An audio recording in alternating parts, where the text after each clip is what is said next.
Hello, हाय, नमस्कार. स्वागत आहे तुमचे माझ्या नव्या व्लॉगमध्ये. आजच्या दिवसाची सकाळ अगदी शांततेत झाली होती. रोजची धावपळ गडबड असे काहीही नव्हते. बाहेर पाऊसही थोडा थांबला होता, त्यामुळे जवळपास कुठेतरी जावे असा विचारही चालला होता. हा विचार करत करतच झाडांना पाणी घालत होते. खरे तर आम्ही जेव्हा इथे राहायला आलो तेव्हा आमच्यात 2च झाडे होती, ती म्हणजे तुळस आणि पांढरी जास्वंदी. पण आता आमच्याकडे 14 ते 15 वेगवेगळ्या झाडांच्या कुंड्या आहेत. या गॅलरीला या झाडांमुळे फारच शोभा आली आहे. यावरही एखादा व्हिडिओ नक्की बनवेन. अगदी 5 मिनिट जरी या ठिकाणी येऊन उभे राहिले तरी सगळा थकवा निघून जातो. माझ्या गोष्टीतील ही झाडे सगळ्यात महत्त्वाचा भाग आहेत.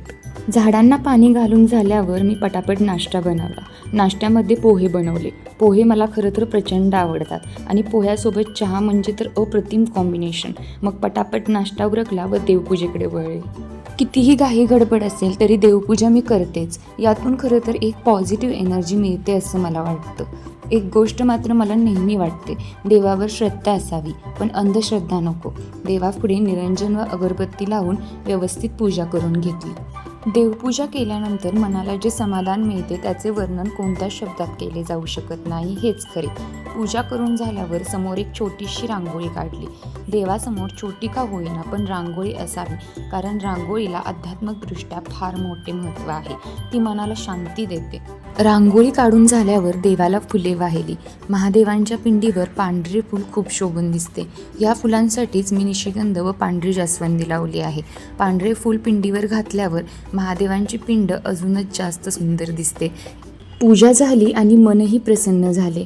आता आज जेवणात फक्त डाळ खिचडीच बनवायची होती, कारण नाश्ता थोडा जास्त झाल्याने भूकच नव्हती. नेहमीप्रमाणे डाळ खिचडी बनवण्याची पद्धत न वापरता थोडी वेगळ्या पद्धतीने ही डाळ खिचडी बनवली. आज जवळपासच बाहेर जायचे असे आमचे ठरले होते. पाऊसही थोडाफार कमीच वाटत होता. ही डाळ खिचडी बनवताना पहिल्यांदा तेलात कांदा टोमॅटो टाकला. त्यात लाल तिखट, धने पावडर, गोडा मसाला, हळद, मीठ टाकले. हे व्यवस्थित भाजून घेतल्यावर त्यात शिजवलेली मुगाची डाळ टाकून घेतली व थोडेसे वरून पाणी ॲड केले. याला थोडीशी उकळी येऊन दिली. याला उकळी आल्यानंतर त्यात शिजवून घेतलेला भात टाकला व वरून थोडीशी कोथिंबीर टाकली. याला थोडे उकळून दिले व वरून लाल मिरची, जिरे व मोहरीचा तडका दिला आणि तयार झाली आपली डाळ खिचडी. तुम्हीही नक्की ट्राय करा व आवडल्यास मला नक्की सांगा. तर बाकीची थोडीफार कामे आवरून आम्ही डाळ खिचडीवर ताव मारला. जेवण झाल्यावर थोड्या वेळाने बाहेर जाण्यासाठी तयार झाली आणि पाऊस येईल का नाही याचा थोडाफार अंदाज घेत उभे होते. असं वाटत होतं पाऊस येईल, पण एका क्षणी असंही वाटत होतं आज काही पाऊस येणार नाही. हाच विचार करत करत शेवटी आम्ही बाहेर पडलो. घरातून निघताना पाऊस येईल याची शक्यता खूप कमी वाटत होती, म्हणून रेनकोट काही घेतला नाही. जावे की नको हा विचार करता करता एकदाचे बाहेर आलोच. सगळा निसर्ग हिरवागार दिसत होता. असं वाटत होते की धरतीने जणू हिरवी शालच पांघरलेली आहे. आजूबाजूचा निसर्ग पाहत पाहत आम्ही पोचलो नेकलेस पॉईंटवर. नेकलेस पॉईंट हा कापूरहोळवरून भोरकडे जाताना वाटेमध्ये लागतो. हे एक पर्यटन स्थळ आहे. हा पॉईंट पश्चिम घाटाच्या पर्वतरांगेत आहे. येथून निसर्गाची अप्रतिम अशी दृश्ये आपल्याला पाहायला मिळतात आणि पावसाळ्यात तर हा प्रचंड सुंदर दिसतो. तुम्हाला या व्हिडिओमध्ये दिसतच असेल.